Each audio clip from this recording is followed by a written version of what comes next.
This is Pet Life Radio. Let's talk pets.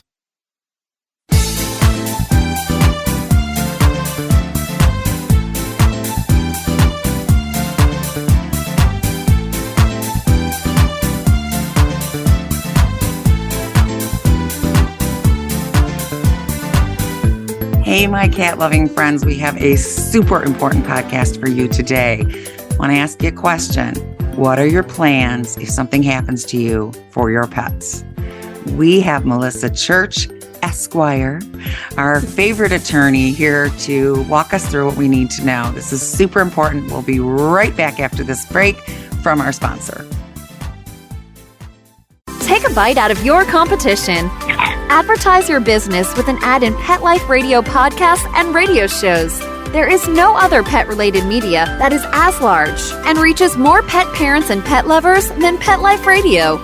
With over 7 million monthly listeners, Pet Life Radio podcasts are available on all major podcast platforms, and our live radio stream goes out to over 250 million subscribers on iHeartRadio, Odyssey, TuneIn, Stitcher, and other streaming apps. For more information on how you can advertise on the #1 pet podcast and radio network, visit PetLifeRadio.com/advertise today. Let's Talk Pets on PetLifeRadio.com.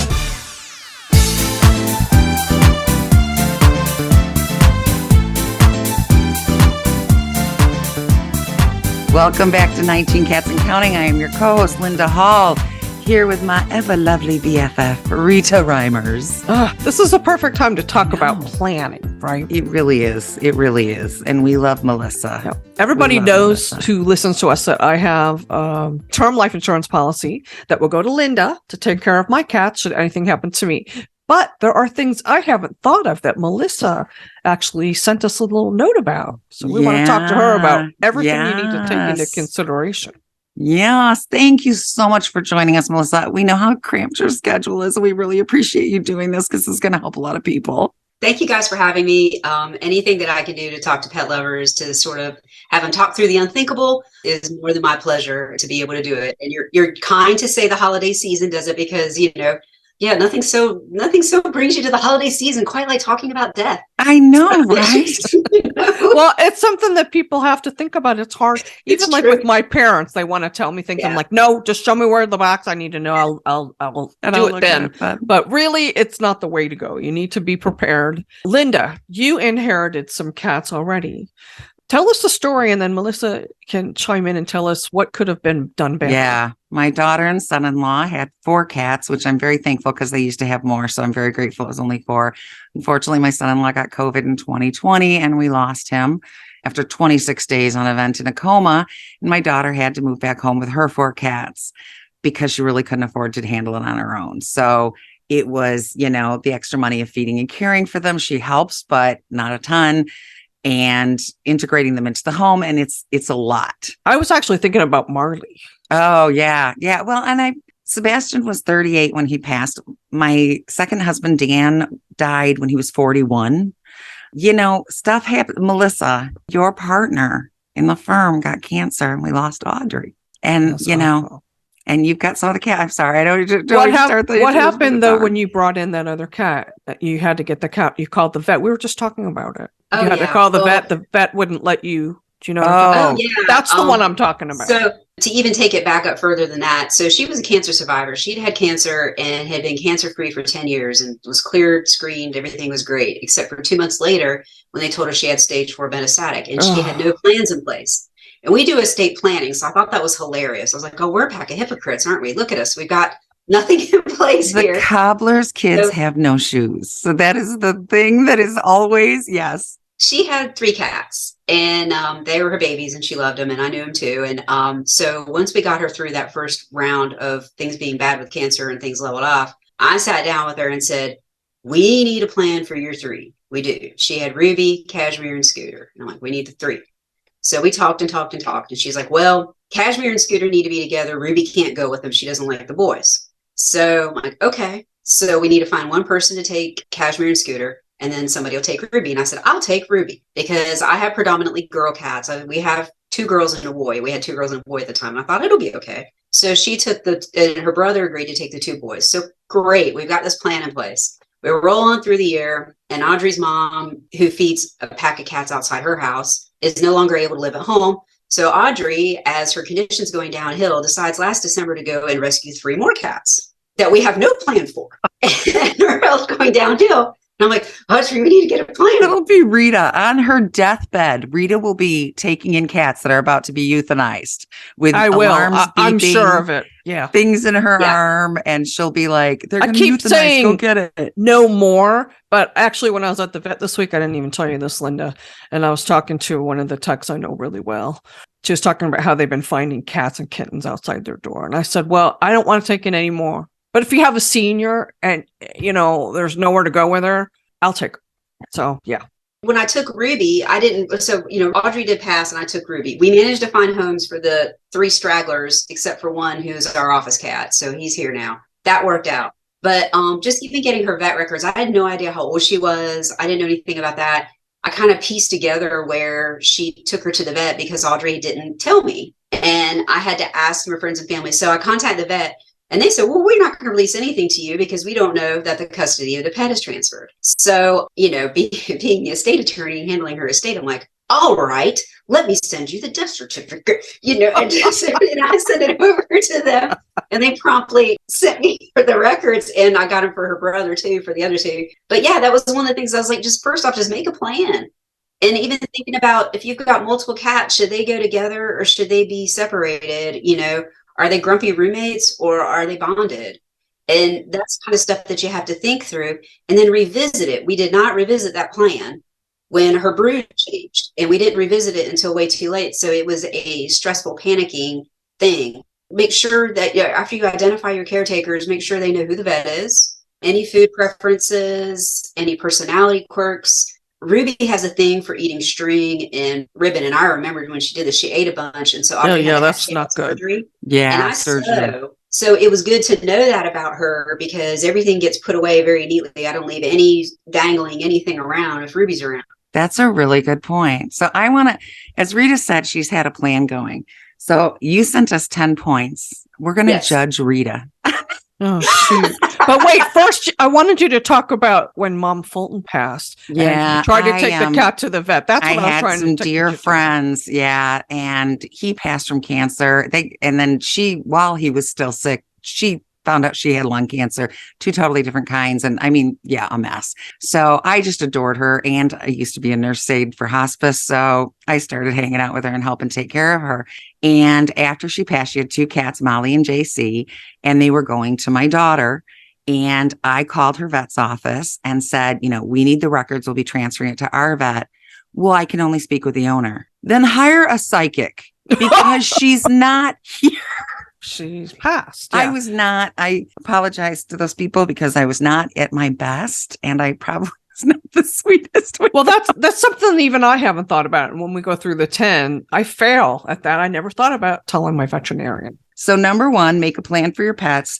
Detailed, like, are they going to be placed together separately? So we're giving Rita a point for that. She's got 1 out of 10 so far. And then revisit regularly and change if needed. I mean, we've discussed it on occasion, but I don't know that we've really properly revisited it. Probably not. I mean, you don't know which cats go together and which cats need who eats what.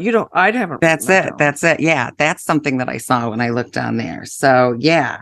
And then, communicating with your caregiver, it's really easy to say, right? Like, oh, well, Susie will take my cats. Does Susie know? Because exactly. Yeah, that's important. You kind of have to tell people, I've tapped you. Yes. Just because a cat lover does not mean they're going to be in a position to take your cats. Right. Well, poor Linda, she's got 12 and if she takes in my 15, wow. Yikes. I'll have 27 cats. 27 cats. And then they're in charge at that point. I mean, they already are. Come on now. So Rita's got 3 out of 10 so far. Ensure your designated caretaker can access your house to care for the pets during an illness. You have a key. Or after your death. Linda's do have a key. My designated. You have a key. Yes, I do have a key. My parents have a key too. But I'll tell you, that's a very good point. When we had the cat sitting business, Samus, we love our Samus. Samus had a stroke. Our sitter. And God bless her, she had the presence of mind she calls or texts or something and says, I'm on my way to the hospital. I have the keys to these people's homes. I don't know how she literally, one side was completely paralyzed and she put the cats first. God bless her. So yeah, afterthought, not so great, right? How are we getting in? What are we going to do? Especially if you're sick, right? It's not just death, it's illness. I'm sure you had to help Audrey quite a bit. And I had a key, and that was helpful because she couldn't scoop the cat boxes due to cancer. So I scooped the boxes. And so we got 3 or 4 of us together, and we took a rotation on who would scoop boxes on what day. And we would go in and we would scoop the boxes because those cats are everything to her. And, you know, she needed to have them around. And it just, that to me was just like, okay, this is a non-starter. But this has come up in practice where I've had people contact me.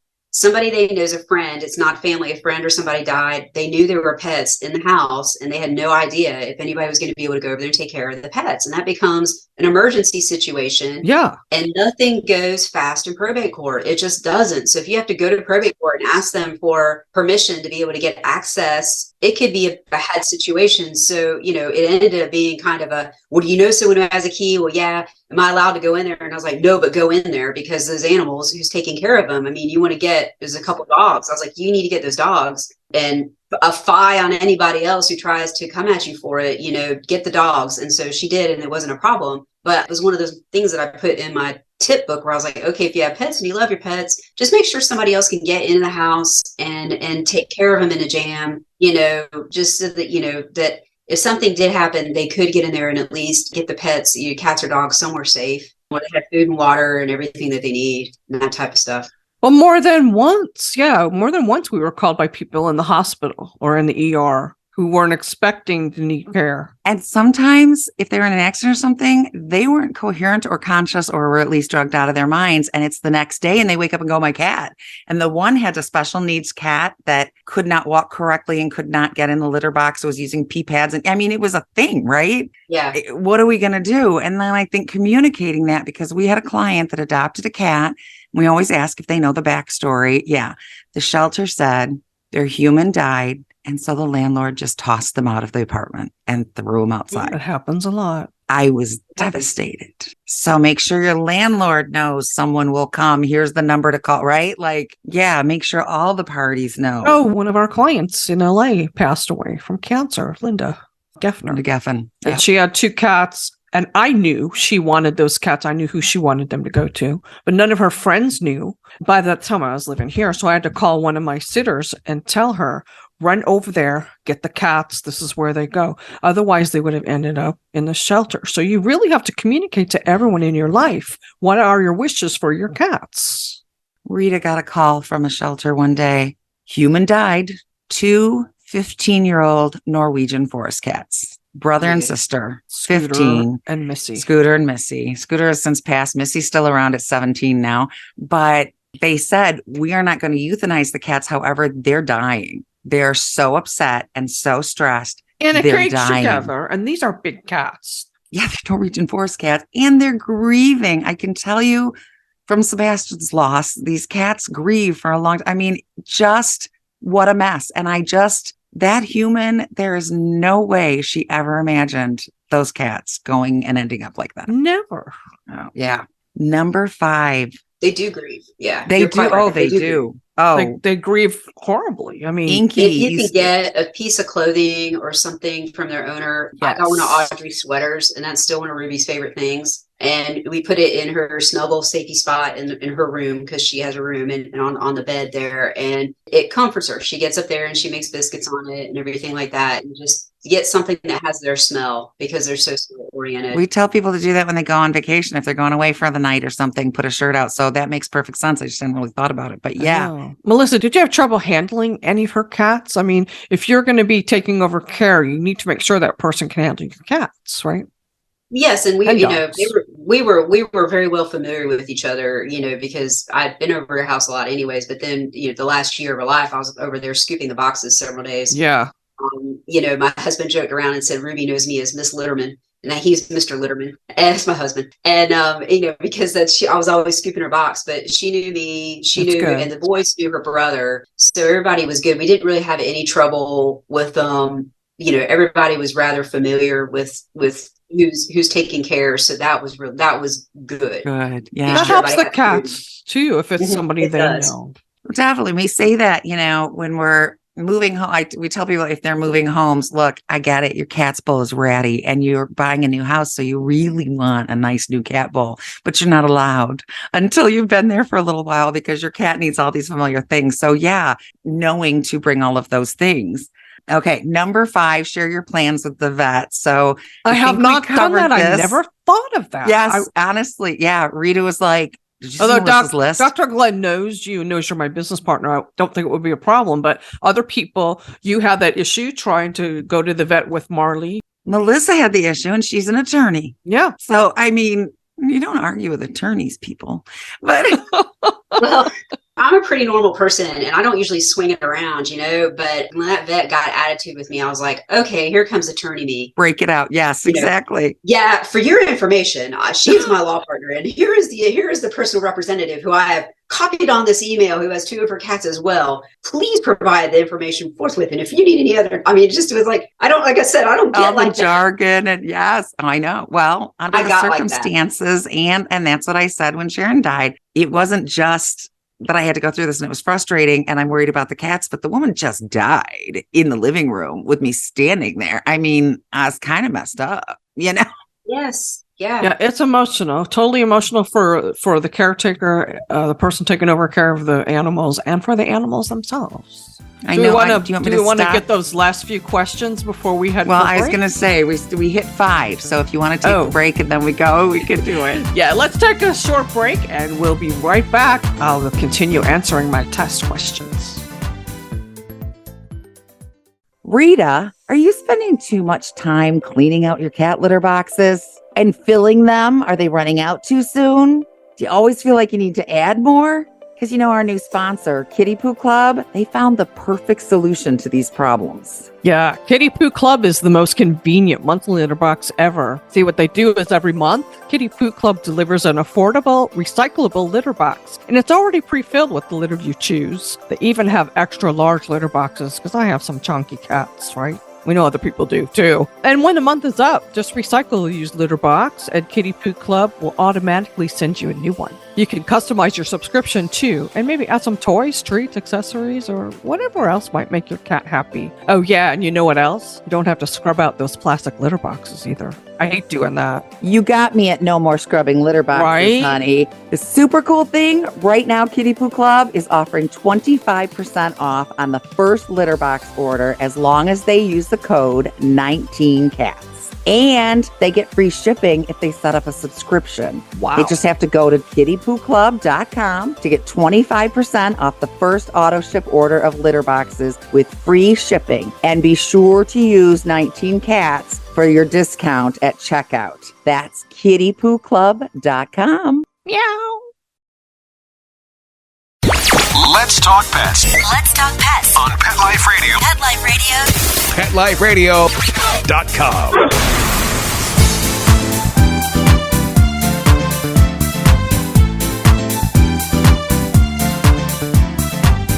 And we're back with 19 Cats and Counting with the awesome Malissa Church. She's an attorney, an estate planning attorney, so here to talk to us about planning for our cats and dogs should the worst happen to us. I've been given a test of 10 questions. So far, you've scored 4 out of 5. You're not doing too bad. She's doing very good. Credit. Yes. Pretty good. Yeah. 90%. Number 6, an instruction sheet with each pet's preferences and needs. I don't have that anymore now that we don't pet sit. I had it all in our Pet Sitter Plus program. Yeah. No, I failed that one. Well, and me, granted, I'd probably go to one of my family members, something we've discussed, but like Kismet is FIV. He's lost most of his teeth. He can't eat dry food. Somebody would just take him in and be like, guess the cat's eating. No, the cat's not eating. When I took in Scooter and Missy, I didn't know. What do they eat? What do they like? What is their personality? Do they even like each other? Turns out, no, they didn't like each other very much. Typical siblings.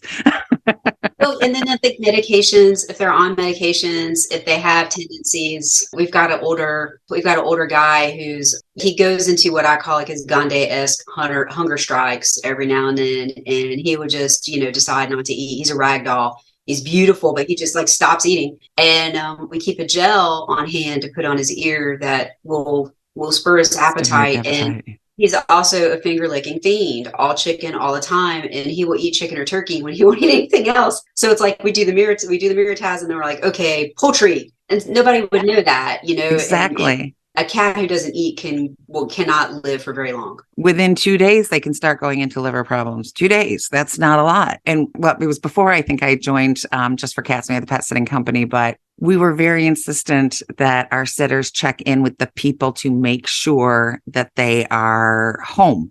Yeah. And you know where I'm going with this one. Guy didn't come home. Committed suicide. He committed suicide. But had we stopped going, the cat would have been alone and starving and maybe dead. Yeah, because his wife was off somewhere else. I don't remember. But yeah, I mean, well, his wife, happens. she was grieving. They were in Carmel. She was grieving. I mean, her husband, they hadn't even been married a year. The last thing on her mind was the cat. So her relatives think that we kept going. But I'm sure they had no contingency plan in place, or young people. Who thinks of that? Somebody needs to check in and make sure. Yeah, exactly. It's scary. And we get a lot of these cats in the shelters. And if I could just stop and make a plead, so many people claim the cats are strays so they can avoid paying the rehoming fee. Sure. And it leaves us with no information. If we know what this cat has been through, how this cat has lived, who the cat has lived with, blah, blah, blah, we can so much better understand the cat. If we get the backstory, we're often like light bulbs over our head, like cartoons going, oh, that's it. Okay. So, well, how many cats and dogs, their owners died during COVID, right? Oh, yeah. I mean, how many Nobody deaths during COVID? I kept for sure. For sure. So, yes. Okay. Number 7, consider a pet trust. I want to know what that is because I don't have one. Tell us about that, Melissa. Sure. It is literally a testamentary trust, which means it's a trust that comes alive. It gets funded and comes alive when your will is probated. You can do a standalone one too, but most people prefer a testamentary one. And it's a section in your will, and it says, I'm designating this much money, or I'm designating a percentage of my residuary or something for the pet trust. And usually the caretaker is the trustee, but not always. Some people are good with animals, bad with money. Right. It's really cut. I mean, but then you have some folks that are, like, okay, I want the caretaker to have the money. I totally trust them. And I kind of want to compensate them for taking on the animals. So it just sets out the basis of, things that you want to be sure are done for the pet. That's where you can kind of lay in some custom things about what the criteria is and what you want them to do. And then you have to think about, okay, when my last cat or pet dies, that money goes where? Does the trustee get to keep it? Does it go to your heirs? Your heirs if there's anything left over?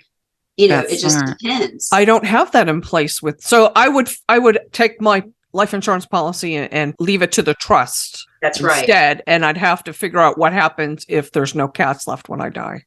And if there is, I never thought of that. This would be only if there are cats there when you die. If there weren't, and that trust did not need to come into being, and then it would go into the catch-all, which is the residue of your estate. I had one client who did rescue for a specific breed of dogs, and it was kind of her passion. She left the house to the person who's going to be the caretaker, but only if they were the caretaker. That's what I'm of the dogs. Do. And then if the dogs, so he could live there, because she had kennels set up and everything else, and so that he could stay there, take care of the dogs. And when the last dog died, he got the deed to the house, or, it went to the rest of her heirs. I can't remember which way it was, but I remember that being the term of it. And it was just a section in her trust in her will. So it's just a section. If you do that, if you did want to leave an insurance policy or a retirement account or something like that, you would want to do a beneficiary change after you signed your documents, and you would want to send a copy just of the document you probably have to attach that with the form to show them, okay, here it is, it exists. Because sometimes insurance and retirement folks, they're used to living trusts, which are different. Those, you create them and you fund them while you're alive. Testamentary trust doesn't happen until you die, so it's a little bit different beast. You have to tell them, look at section such and such in my will, and then there it is, and they'll see it exists. Yeah. Well, I got to put a pin in that. Sounds like something. Yeah. I mean, if Rita had 1 or 2 cats, I'd be like, honey, don't pay for an insurance policy. Keep it. I got this. But we know, as I said, Sharon died Nikki got JC and Molly. JC immediately had a problem with his eye and required surgery on his third eyelid. Strangely, the surgery didn't work. That was a gross thing. He like herniated. It was really nasty. Anyway, surgery number 2. They were both seniors. I mean, just food and litter, my daughter was probably minimum wage at the time, yada, yada, 1-bedroom apartment kind of thing. It was tough. And fortunately, her family helped with a lot of the things. But yeah, I was like, I never thought about that. Not only who's going to take care of my cat, but can they afford to take care of my cat in the way I'd like them to be? Are they going to go to the cheapest? You have trouble brewing behind you. I'm just grabbing something to do a toss because somebody's irritating someone right now. Of course, it's Deadpool. Of course, it's Deadpool. The brothers. Always Deadpool. Yes. Yes. So Melissa, I only have a term life insurance policy. I don't have whole life. So it may be up before I'll probably still have cats when it's up. So what would you recommend would you recommend I just renew the term, or is whole life really the way to go to protect your pets? I think it's really whatever suits you with what you have. You just want to make sure you have something in place, be it term or whole life or a bank account. You could have a bank account that gets paid over there if you had a savings account or retirement I have account. A pathetic bank account, but yes, I have one. But any asset at all.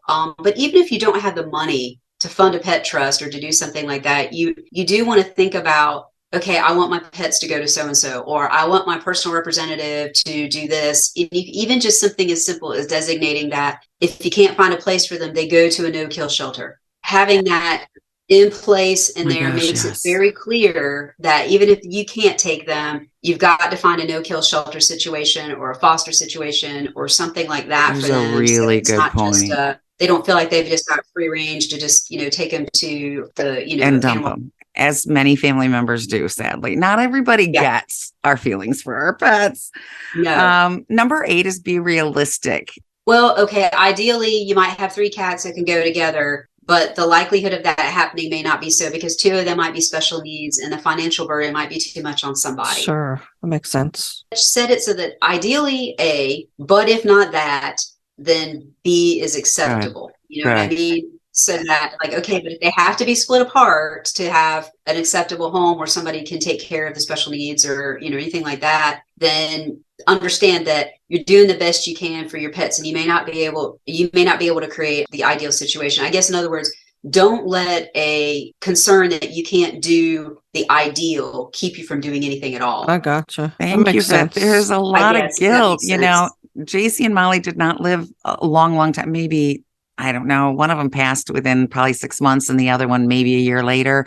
And the guilt my daughter felt for she was kind of our adopted family member. And so she called her Nana. And it's like, I let Nana down, right? I did not, the cats died. I mean, there's a lot of guilt that comes with it. So the more you can appease on that, I promised Rita on her deathbed that I'm going to take care of her cats. I'm not dead yet, honey. I'm going to die myself. No, I mean, I will die myself if I have to rehome a cat, right? So it's nice to have those. But if they're older, you kind of have to know that with the grief on top of that and the change of care, it might expedite their death, unfortunately. Yeah, I do think that was part of it. Yeah, exactly. So before agreeing to be the caretaker yourself, think about your existing pet family and needs. This is for Linda. So think about your existing pet family before you take on my 15? Yes. Once again, if Rita had 1 or 2 cats, it would be easy peasy lemon squeezy, but she's got 15. So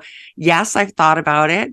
I know it's not going to be a smooth transition. I mean, I integrated 4 and 7 and thought that was a big deal. Now let's try 15 and 12. You got to just hope I don't have my parents' dogs by then because they have 5 dogs. Could you just see me with 5 dogs? Deal breaker. No, I'm just kidding. Yeah. But I can't even begin to imagine the guilt I would feel if I had promised her this and then had to rehome. Well, Melissa, you're going through it right now, right? You had your own pets. I am because we love Ruby. But as we have unfortunately learned, her issues with her brothers seem to be just issues with other cats. She loves people. She loves children. All we can figure, and we have tried a lot. I mean, we have been trying, we've tried numerous products to calm people down. We've tried all variety of introduction techniques. We tried calming treats. Yeah, we did a session with you, and it's just... Yeah, and she's super smart. She is a very smart cat, but we just think she hates her own kind. We think she's a cat who thinks she's a person, and she really does not like cats. Right, she really exactly. Likes people. And so I'm trying very hard to find a home for her where she can be an only cat. I think her ideal situation would be her and some people, and that's it. And it's challenging because most people who love animals already have an animal, That's true. So, so right now, Ruby, unfortunately, is isolated in a very large spare bedroom. Don't think she's being cordoned off anything, but Audrey actually Audrey called it the 5-star hotel for cats because we had to take care of another cat before she passed away. So I know she would approve of the surroundings, but we had to do it because Ruby be out and I could count to 10. Like if she put her up and she gets in a fight, I let her out. I can count to 10 and there's an explosion and it's Ruby. It's Ruby with somebody. I know I offered, but I have 15 cats, so I'm like the last resort. But we'll help network her on. Yes. Anybody listening? Yes. We have a pariah cat who had, after several months of this, the child had taken to living on top of the fridge. She's not moved, and because she's the particular target of Ruby, and that's not fair to her. And 100%. And it just is like she has no quality of life because she's just terrified, and she jumped down off the fridge and it'd be like, furtive run to the cat box, furtive run to food, and then back up on the fridge. And she's just looking over her shoulder for Ruby. And it's like, that's so it's Ruby's a lot of stress for them too. Yeah, It's Ruby's a in her lot. apartment. And Mary has descended from the fridge and is now no longer scurrying around because she's afraid Ruby's going to come up on her. Yes. Yeah. And you have to think about not only the cats you're bringing in. So this was a mistake we made when my son-in-law passed. And of course, we're taking my daughter's cats in. They're their children. I mean, you lost your husband. I'm not making you get rid of your cats, but our focus was on her cats, right? They're in a new home with new animals. 3 of them had never seen a dog before. Mind you, it's a Chihuahua and she thinks she's a cat. She literally pooped in the litter box a few days ago. And I know, we were right? all like, but here, Linda, here's a mistake that you made. And I've made this mistake too. You assumed your cat's behavior wasn't going to change, but guess what? It did. Had I put conscious thought into it, I would have realized that. But I was just focusing on Nikki's cats, right? And yeah, my Kismet got so afraid, similarly to Mary. Kismet was rescued from a feral colony, was not feral, was beat to snot, was FIV positive. So I adopted him from the Carolinas. A volunteer flew him to me. And he got a little PTSD when those 4 cats came in and he was hanging out on the kitchen counter. And then somebody started peeing on the counter and the stove. And I naturally assumed it was my daughter's cats because my cats would never. But guess what? It was They Kismet. did. My husband caught him clean in the act and I was in shock, but he was so scared. He was too scared to get down. So, I mean, we fixed it, but yeah, you got to think about the person's cat you're taking in. And then you have to think about the effect that'll have on your cats. And again, Melissa, you're living this right now. Oh yeah, Mary, my husband found Mary peeing in the kitchen sink because she was too afraid to go to the bathroom. Exactly. And that's, that was kind of it. We said we really need to do everything we can. So I'm working with a no-kill shelter to list her as available for adoption, but we're going to keep her, as foster because again, the hating other cats, that would just be a disaster if she had to go be in a place with other cats because she'd be Ruby. And it just will not work. But yeah, we wished we had thought it through a little bit more. But, like I said, I stupidly assumed, she doesn't like boys. It'll be okay. Yes. Knowing you though, I think you would have still done what you did, but maybe do it. You might have done a little differently or started trying to find a home for Ruby from the beginning instead of trying to shove 2 pieces of the puzzle together that don't quite fit. Exactly. So, all right. Number 10, establish and communicate your backup plan. I have if no placement with the caretaker falls through. I fail that one. So what did I get? Like 6 out of 10 then? Or you got 6 out of 10. Yeah. So, it's not good. Flunk, but the pet trust is extra credit. So let's say she got 6 out of 9. 9. Okay. That puts her in a better score. All right. We'll take it. the pet trust is extra credit. So Yeah. not Okay. everybody needs All a right. pet trust. Well, exactly. Yes, option. exactly. Well, see, you've illuminated some things. See, I thought I was all prepared, and you've shown me I'm really not. So the average person is probably even less prepared than I am. Which is why we so badly wanted to do this, because these are things we don't think of until we're in it, and then we're in trouble, right? And yeah, I really haven't thought of it. I mean, if I predecease my husband, of course, he'll take care of the cats. And then I've got a daughter and son who are in love with the cats, but my son's talking about maybe going into the Navy next year. So I don't know. Yeah.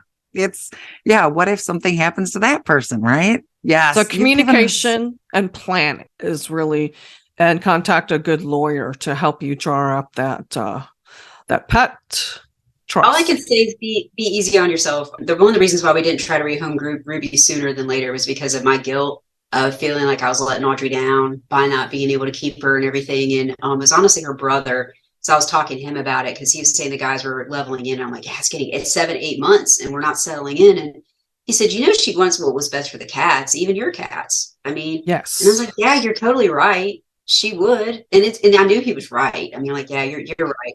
I'm just adopting this guilt as part of my own grief process, which you need to consider when you're taking people in, like Linda did, because your guilt factors into it too, because you're grieving as well. And you're dealing with this person you love not being here anymore. And, you sort of, it all sort of gets balled into something, and you kind of have to separate the two because they really are two different issues, and you can honor their memory. You can honor their memory the best by making sure that their fur babies have a place that best suits them, whether it's with you or with somebody else. Sure. I mean, here we're talking about the stress on the pets, the stress on the human too, the human involved. Oh, no kidding. You're only capable of doing so much, right? I mean, Linda, 27 cats, who knows? That might be too much for you. I'd say it's probably going to be too much. I'll have family with me to help, but that's what we're going on, honey. I'm not You're dying. not dying. So. Yes, you're not dying. But so we good. Melissa, would you mind if we posted this PDF you sent us on our website so people can refer to it? Please do. I mean, I'm big on lists and organizing and things like that. It helps me organize my thoughts. So I would be glad to. And if anybody wanted to contact me, just please do mention that you saw it on the podcast. And so I know, kind of from when she came, and we will give you a discount gladly if you do contact us. I want people to get this stuff done. I don't want, yes, I'm running a business, but I don't want money to be a burden. So I give friends discounts. So you have the best heart, Melissa. You're in the Carolinas. You're in South Carolina. What website can they go to if they want to contact you for estate planning? MelissaChurchLaw.com. Melissa Church. And it's MAL, Melissa, not MEL. Yeah. Melissa.